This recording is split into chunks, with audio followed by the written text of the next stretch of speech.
All right, welcome back. Run the North, Season 2, Episode 3. It's Jason.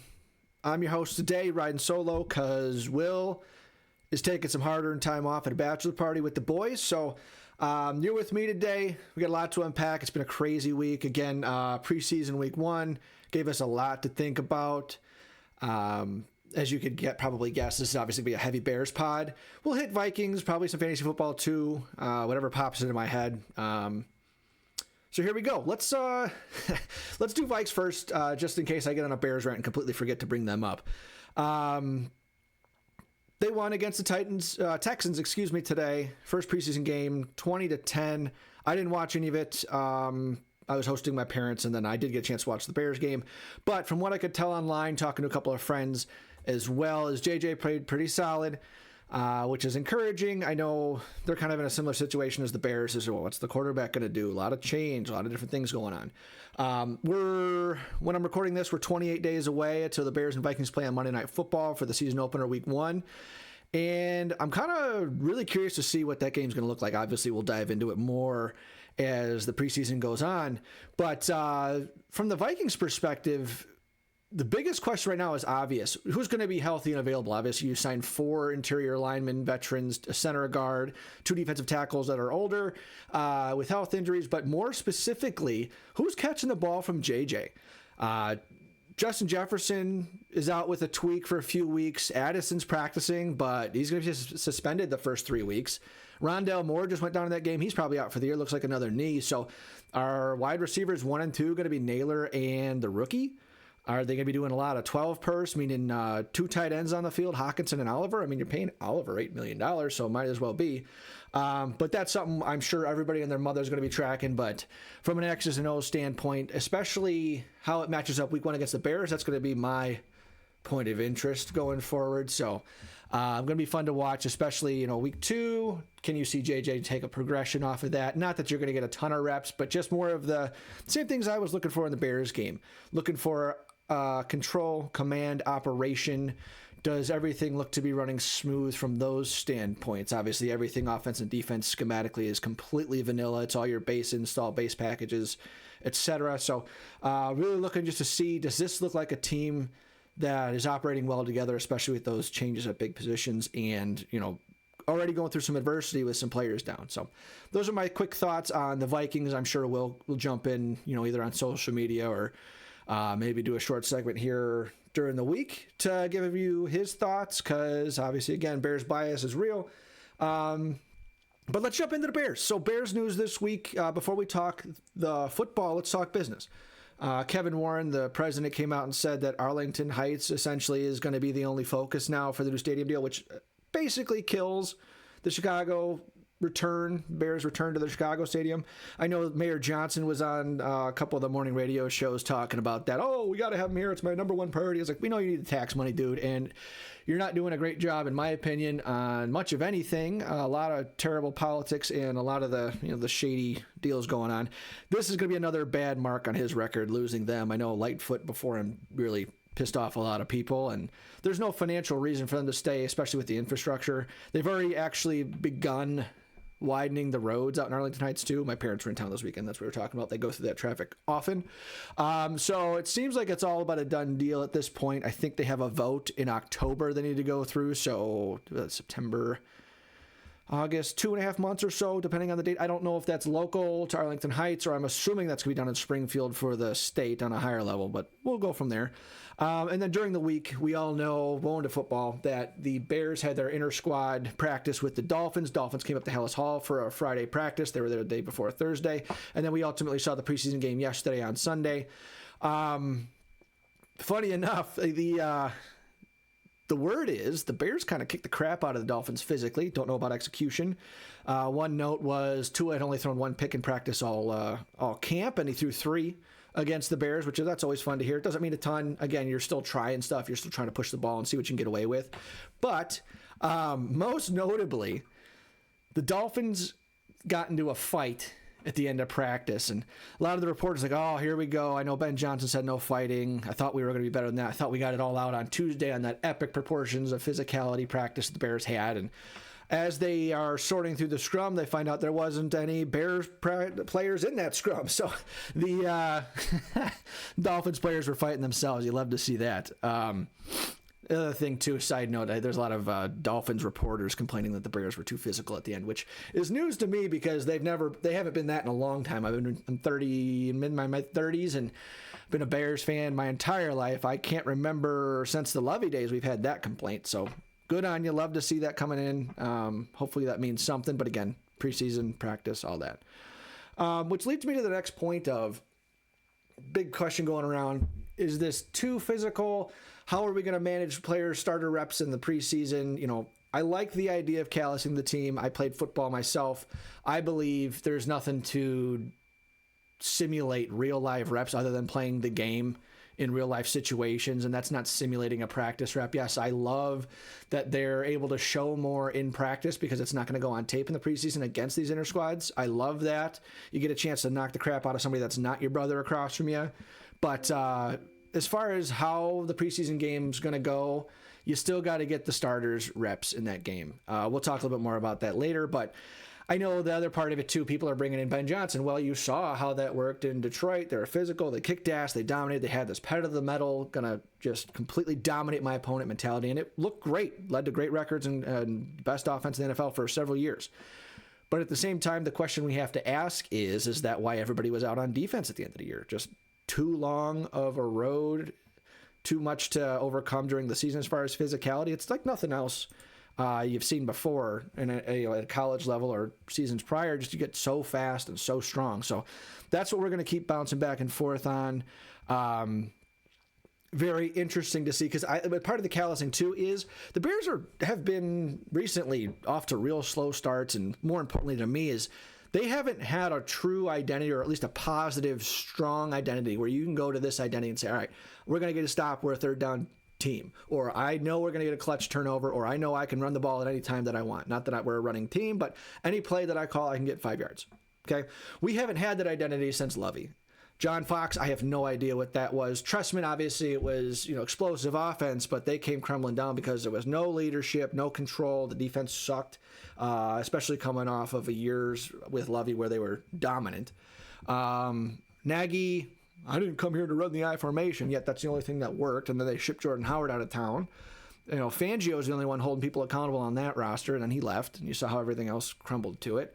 And then, Eberflus, enough said. Everybody knows how that goes. So I'm looking to see the Bears should come out strong. It doesn't mean they're dominating, but at least come out in the regular season more disciplined. You can see the attitude change. You can see the accountability even in these press conferences or interviews through players and coaches, which is a level we haven't seen. It's just you don't feel misguided or talked down to or treated like a kid with coach speak talking down to you. It's like, yeah, we did this really well today. I'm encouraged by this. No, I don't know about that. We'll see. I'll get you an answer tomorrow. Or, no, frankly, he didn't do well, and he knows that, and that's something we've addressed with him, and he's going to get to it. Like, that's a thing that Ben Johnson's bringing that's been reassuring, where I think, to me, that's been gaining my trust faster than anything else. Again, hasn't proven anything. Change for the sake of change is just change. Doesn't mean it's better, but this starts to feel a little different. It doesn't feel like we're being sold something, as opposed to we're kind of just picking up the pieces and saying, like, well, that's different. I like this. That's different. I like this. So it'll be cool. I think part of that with the identity is some of the things that Ben Johnson has said, and it got me thinking. It's like, well, the Bears of old, meaning last year and, the Super Bowl run in the 2000s with Lovey and then back to 85, they've been defense first. The philosophy is who can win the turnover margin. Can you be +2, +3 in turnovers, +2, +3 in sacks, and you will win the game. And Lovey always wanted 3 takeaways a game. I was raised on that, especially because the offense is sucked and a Bears fan. And, I believe in my soul that that's how it's supposed to be. And then Ben's coming in here and saying, well, the league's evolved. And actually, quarterback metrics are proving to be more of an accurate predictor of how games are going to go. Are they more efficient, more successful than the turnover rate? Then they're going to end up winning. So that's going to be a whole thing that Bears fans are going to have to get used to. One, will we see it on the field? And then 2, is it going to feel gimmicky, kind of like the Nagy offense, like, oh yeah, offensive coach, offensive this, or is it going to be something dominant or on command? I think that's going to be my version of dominant. It's not big plays, explosive, like Ben's saying. Yeah, those are sexy and fun, but really, the game is played for first downs. Everyone's like, oh, touchdowns, oh, scores. No, it's game management. It's the more first downs you can get, the better chance of winning you have, as opposed to explosives on first and second. And it's really about how you perform on offense on third down and defense on third down. Get off the field or advance the chains. You know, on offense, like I said, on command, I had hinted at it earlier talking about running the ball. It's not, do I run the ball 20 times a game for 100 yards? It's when I need 5 yards, can I run the ball to get those 5 yards? Do I have a play, and can I trust my guys to move the ball like that? Because we know the game has evolved more from 50-50 pass run to, we see these, you know, drag routes, bubbles, screens, you know, horizontal pass game. That's basically an extended handoff. We all know that. But it's really get the ball distributed evenly to your playmakers, and can you get those 5 yards on command? That's trusting your AAT, assignment, alignment, technique. It's trusting your guy to make a play, and more importantly, the discipline and consistency. So we're definitely looking for that. And last thing, I guess, before we jump into the game here is, as we're talking about callousing the team, and there's all this stuff around Caleb. Oh, he's not, you know, is he a bust already? He's not doing well in practice. Well, he's doing great in practice. He's doing poorly in practice. Social media is just a joke now, as far as everyone's just clickbait overreacting. But I'm all for, you know, Caleb had a bad day. Doesn't faze me one bit, because it feels like there is a little bit of a plan and structure to that. DA, aggressive as hell on defense. That's something we're not used to. So that's one thing that Caleb's going to see. The defense is always ahead of the offense in the offseason. But the other part of it is, get him ready. That's the callous, but get his processing ready. Week 1, out the gates, Monday night, prime time, you come out against a division rival and at home, and they're the most exotic blitzing team in the league. And they're with Flores now, I think, a third year. So you just have... You're not going one-on-one or one-on-one offense versus one-on-one defense. You're at one-on-one offense with Ben Johnson, who's thankfully faced Flores before, but you're going against the 303 defense. Like, they've been doing this for 3 years. We know we struggled mightily. Yes, the line has improved, but again, week one's week one. It's a whole new team for both sides, but you got to get your quarterback ready. Unlike what they did last year. Get them ready. Keep the calluses coming. Throw everything at them, because now's the time to make mistakes. Abso-freaking-lutely. All right. End rant there. Bears preseason game 1. Reminder, it's preseason for everyone, and we saw that right off the bat in this game. It's preseason for the players, coaches, the referees. Actually, they didn't have much of a bad game, the refs, I don't think. The cameramen were atrocious. We got plays going downfield, and we're going to the ref. We got plays going on to the sideline, and they're still on the ball fake or looking for a flag. Is crazy. But again, still rusty, still getting it off there. That's fine. And it was preseason for me too. I had a couple of points I wanted to watch the game, but I got a little lazy with my eyes. I got caught watching the play as a whole more so than my focus. My focus was to see team operation as a whole. I wanted to see Bajent just kind of command a huddle and get the ball out where he's supposed to. And then for me, it was left tackle and the rookies. So those are my 4 things. Operation, Bajent, left tackle, rookies. It's preseason again. You're not going to see anything, you know, sexy. It's going to be vanilla offense, vanilla defense. Nobody kept a job, earned a job, lost a job today. Especially because the Bears didn't play any ones, give or take 1 or 2. And the Dolphins came out with their ones on offense, maybe on defense too. I don't know the roster well enough, just from a fantasy perspective. So let's get into what I did see. So Braxton Jones, left tackle, got the start with the essentially the 2s. And he looked bad. He was essentially the 5th best lineman, the worst lineman on that line in the 2s. And now... Okay, I get he's hurt. I get he's still ramping up. But if you're out there, you're out there. Like, you don't get extra points for playing hurt. It's a full evaluation, in my opinion. People are like, oh, well, you know, okay, maybe he earned that because he is a vet. Give him the first shot. Fine. I'm cool with that. But we'll see what it turns into next week, because Ozzie Trapillo is a second-round pick. He should get a shot. Well, don't forget, we had a left tackle battle a couple years ago when Braxton came to the league. He was a 5th-round rookie out of Utah State. Where? You know, at least Ozzie's from a bigger school, and we'll go from there, right? But again, full evaluation for Braxton Jones. It was not good. He's getting beat left and right. He got beat inside, got beat with swing moves, got beat around the edge. I don't think let's put it this way. Ozzie definitely played better than Braxton, but I don't think Ozzie earned the role. He just played better than Braxton. Ozzie's got a lot to prove there too. I also liked, obviously, what's his name? Booker, 94, the pass rusher, 3-sack game, forced fumble, sick. Remember, he did that a little bit last year too in the preseason, and then he came out, I think he had 20 tackles, 3 TFLs, and a sack. So I'd like to see the development continue. He looked a lot more confident. He looked a little bit more filled out, which is one of the things we had for the offseason there. Definitely fighting for that third rotational pass rusher because I think Nassim Pong is hurt, the guy that played for the Chiefs during their Super Bowl, one of their Super Bowl runs, and then he also played with the Saints under DA. I think it was a wrist injury, maybe. We'll see what happens there.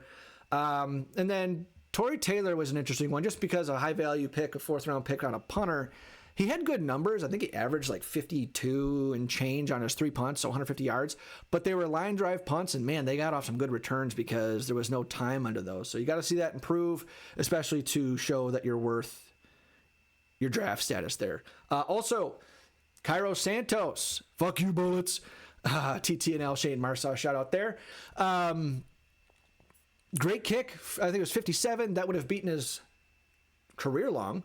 But man, that thing would have been good from 60, which is pretty cool. So other than that, a couple of rookies that stood out. I know there's a bunch of practice squad guys too. Not every draft pick played, I don't think. Well, no, I think Zoff Frazier didn't play. But 84, Colson Loveland looked good early. He only played a couple of drives. Looked like they wanted to get him the ball. He did not look overmatched in the slightest. Decent in the run game. Obviously, it was more interesting to see him in the the check releases, those little chips, and then come down on the check down, fighting for yards, a little bit of wiggle. Looked fast, especially for what we're used to at the position.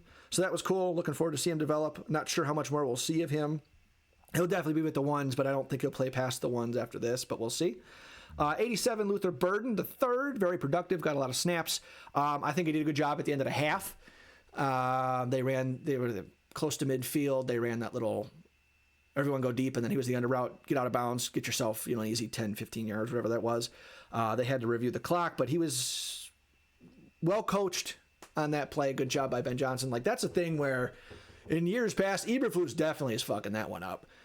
Nagy, maybe you'd hope so just because he's the offensive guy, but you always want to end the half with the ball and a chance to score points. You don't want to blow that. Did it need to be a Hail Mary? No, you'd want to get closer, but it could have been that. But man, I just cringe thinking about what Flus would have done. Trapillo, like I said, he was okay, not great. He was better than Braxton. Played with the 2s and the 3s, but he did not, to me, solidify and earn that spot. Again, the competition continues. Clearly between those two with Karan out, I don't think Karan's going to get a shot at it anymore when he does come back healthy, so we'll see about that. Defensive side of the ball, Ruben Hippolyte, I think he was 47. I think he played pretty well. I didn't think he would, given level of competition when where he played college. But was it Rutgers? But he had some good instincts. He was definitely fast. He looked a little short, but he's definitely fast. A lot of cleanups downfield.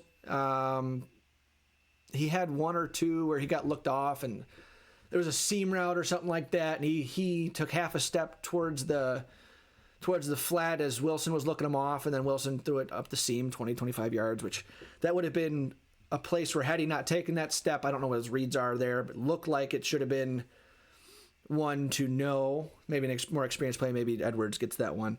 But other than that, pretty solid instinctive play. Shout out to Noah Sewell, not a rookie, but he only played 5 snaps the last couple years because he's been hurt. He had the goal line stand, forced fumble after that too. Great play. Looking like he's pushing for the starting Sam role. Hippolyte played, I think, a little bit all over, which was cool. And then Manungai, number 25, solid, good day. I think he only had a couple runs, but downhill, decisive, one cut, the one cut style of like a Forte or an Arian Foster. Not that he has the wiggle, the explosion, or the elusiveness, but just a decisive 1 foot in the ground. Ball security was great. I don't know how many he's going to break off. I really don't. But man, a guy that can put his head down to get you 4 to 6 yards consistently. Man, we haven't had that since Monty, and that's been a couple years. It feels like even longer, just with how egregious last year's run game was. But yeah, it was good. I think Newman played for a little bit, looked all right. Then they left with a concussion, so a couple injuries. Nothing too dramatic there. Nothing season-endly. I think there was a couple of groins, hammy, knee, concussion. So we'll go from there. But yeah, to wrap up the football side of things, both Bears and Vikings, we're going to keep an eye on all preparations for week 1. For the Vikings, it's going to be continuity and health. For the Bears, it's going to be operation and opportunity, in my opinion. Vikings, you're going to keep an eye on the Jefferson injury and the left tackle most predominantly. Bears, it's going to be left tackle. It's going to be, pass rush. Those are the two things. Again, oversimplifying it, but I'm really just looking to see what kind of a start they can get and how fast they can establish an identity. So there we are for football. Okay, before we hop off here, one other thing, Bears fans, those patches on the jersey were ugly. It was the size of a grapefruit. It was bright, bold orange. And now I know it's been brought to the attention that that's what they did when her father died. It was the same size, but it was on top of the shoulder. We don't do that anymore. Please, I'm not bagging on how you honor your mother. It just looks awful. So hopefully a redesign, because it looked like it came right out of the 70s. And I know, again, they're mimicking the one, because there's that picture of Walter's got it on his shoulder pad, whatever. Like maybe do, you got the GSH here on the jerseys. Maybe do it's on this side. GSH here, do the Virginia on this side. But I don't think what she's done for the team is worthy of that to get that type of permanence. But on the jerseys, the patch, can we just downsize it a little bit, because it looked just as big as one of the numbers. Anyway, end rant.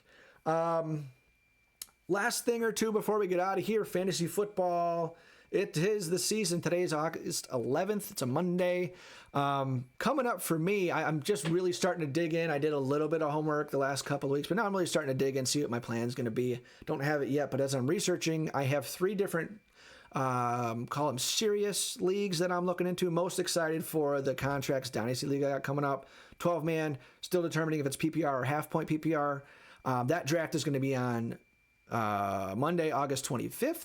I've got an ESPN. That's going to be through Tycoon Dynasty. It's a paid platform. It's going to be fun. First year for a lot of us doing this, but something we're going to evolve as we grow. ESPN Snake League, 12-man. It's a league with our neighborhood and their wives and stuff. That'll be fun. That's a PPR. That's going to be on a Wednesday, the 20th or the 27th. TBD, a lot of kids, a lot of people with young kids there, a lot of 3 and unders. So we'll see. That one is my least research because, again, it's Snake. It is what it is. Going through my research with the Dynasty League and the Guillotine League, I'll have an idea of what I'm going to do. Plus, I'll have to draft, or I'll be assistant GM for my wife's team, so it'll be good. Just get some guys to watch. She always wants Travis Kelce, but last year was Kittle because of the TV show. But anybody who's on the quarterback Netflix or on Hard Knocks, that's her guys. So Roma Dunze, Travis Kelce, George Kittle. I think this year's gonna be Burrow. And then any Vikings fans for her. So that'll be fun. And then lastly, the Guillotine League. That slow draft starts on Friday the 22nd. That, of course, is an 18-man league. Half-point PPR with a third-round reversal. I don't like third-round reversals, but that's something, let me know what you think, or if there's a better way to handle that. I had 1-1 last year, so I was just unhappy. I had CMC go down. And then the third-round reversal, I thought I lost a chance of depth, blah, blah, blah. Last point of the day. Madden drops on Thursday the 14th. I have a strong feeling my work performance and my marriage will struggle for the next few weeks, but that's fine. I prepped my wife. She's understanding so that I can take some clips. One, learn the game. Again, I haven't played since 21. I think that was with Lamar on the cover. But yeah, it's going to be fun. I loved getting into the MUT and the Madden Ultimate Team, get your custom cards. I'm also excited just to tool around in the regular season league with the Bears. Haven't played in a while. Excited to see what Caleb can do. I'm sure it was a 75 or 78 rating, something like that. That was kind of disrespectful. But I also heard that the Bears playbook, all those guys got the early release, the Bears playbook's going to be pretty viable, at least to start the year. So that's always exciting because you always got to go Patriots or Saints or Pittsburgh, depending on what you're into, to get the custom formations and such. So it's fun to see the Bears could be viable. Not that it means anything, just probably where I'll start my focus. But yeah, I'm a no-spend guy in MUT, so grind my packs. One recommendation, get your settings set early. How you want your defense to go. I always try to go all of my solos, like on all Madden, just so the game speed, I get better at identifying holes and just when to make cuts, so that when you do play with your friends that's on all pro, it's a little bit slower. You know exactly the feel. Just like in regular football, the game slows down. Life is good. So that's going to do it for today. See if I can hit you guys midweek with that's what we're going to try and do with Mutt and with Madden. We're going to do Thursday night games. We're going to try and get on with a game, stream that game for you on Twitch, get some clips from that, you, me, and Will. And then see what we can do, getting your mock drafts out, give you a couple of draft rankings, all that type of stuff. So, we covered a lot today. I want to thank you all for tuning in. The best way you can support the show is to subscribe on YouTube and Spotify. Views on our long-form content like this or our clips. Hit us up on socials, IG, TikTok, Twitter, all of them. And if you have a moment, leave a rating too. 5 stars, leave a review. Let us know what you think and what you want to hear more of. So your feedback helps us make the show better every week. Thanks again. See you next time. Bear down, baby.